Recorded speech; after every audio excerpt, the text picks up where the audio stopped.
আজকে এই যে হিন্দু মহাসভা আজকে রানীগঞ্জে এই বুকে আজকে এটা প্রথম কেন ডাকা হয়েছে, কেন ডাকা হলো আপনারা একবার ভাবলেন যে আজকে কি এমন অবস্থায় আমরা পড়ে গেছি যে আমাদেরকে এইরকম একটা সম্মেলন ডাকতে হচ্ছে, আর আমরা এই সম্মেলন ডাকছি আর আমাদের আজকে হিন্দু ভাই বোন এই অবস্থা আমাদের এখানে প্রেজেন্টেশনে আছে। এখনো আমরা বাংলাতে 80%, 75% হিন্দুরাই আছি, কিন্তু আমরা একত্রিত নাই।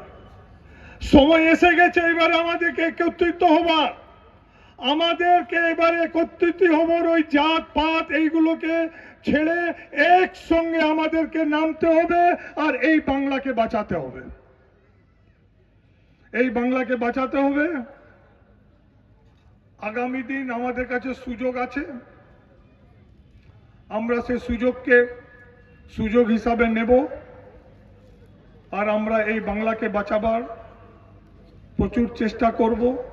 আমি আশা রাখি আগামী দিন আমরা বাংলাকে বাঁচাতে পারবো।